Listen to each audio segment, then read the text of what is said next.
If you've been hearing that the government is shutting down peptides, injectable peptides, compounded peptides, research peptides, you're not imagining things. Something is happening, but it's not the panic version you're seeing online. So let's slow this down and talk about what's real, what's changing, and what's being misunderstood. Hi, I'm Kirk with the Wellness Elevation channel. I had intended to take some time to go high level with SLU-PP332, since there is an abundance of conflicting information that is everywhere between what it is, it's not a peptide by the way, what delivery method to use, how much to take, and, well, what it even does. However, there is a lot of buzz going on about the legality and future of injectable peptides, so I thought I should do a brief video on what seems to be going on.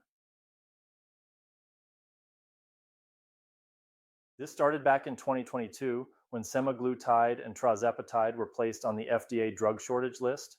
Under normal circumstances, compounding pharmacies cannot copy FDA-approved drugs, but during a shortage, the FDA temporarily allows it.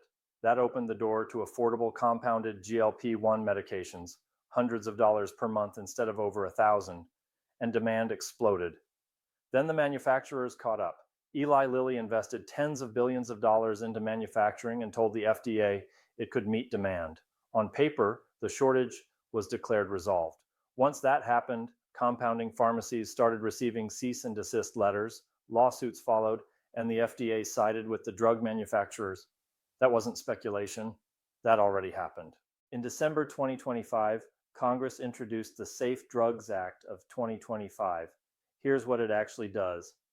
Any compounded drug with the same active ingredient as an FDA-approved drug is legally considered a copy. Adding B12 or adjusting the dose no longer counts as a workaround. Compounding pharmacies are volume limited, effectively ending mass-scale production.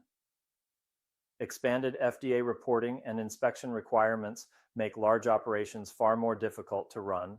In plain language, this bill permanently locks in rules pharmaceutical companies have already been pushing for in court. Now, here's where things get interesting. Robert F. Kennedy Jr. has publicly criticized what he calls the FDA's war on peptides, stem cells, and other alternative therapies. He's argued that federal health agencies have been captured by pharmaceutical interests, and that regulation is often used to protect profit margins rather than patients. To be clear, RFK Jr. has not commented specifically on this bill, but his broader stance puts him directly at odds with the regulatory direction we're seeing right now. This is where clarity matters. The highest enforcement risk is concentrated around injectable peptides, compounded versions of FDA-approved drugs, anything tied to existing pharmaceutical patents, products marketed, even indirectly, for human treatment. That's where regulators are focused.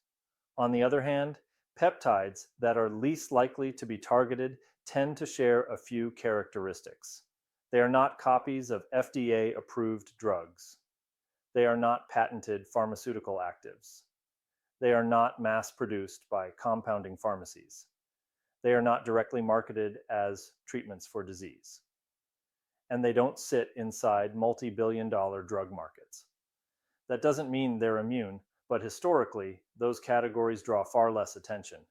No, peptides weren't suddenly outlawed overnight, but yes, access is tightening, enforcement is increasing, and gray areas are disappearing.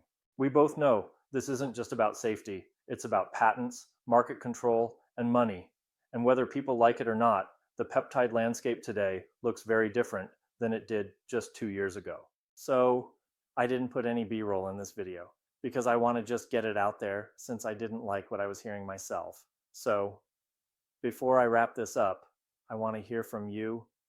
Drop a comment below and let me know what you think about everything happening with peptides right now, and more importantly, what topics you want me to cover next. This space is changing fast and your questions matter. As a reminder, the next video will be on SLU-PP332.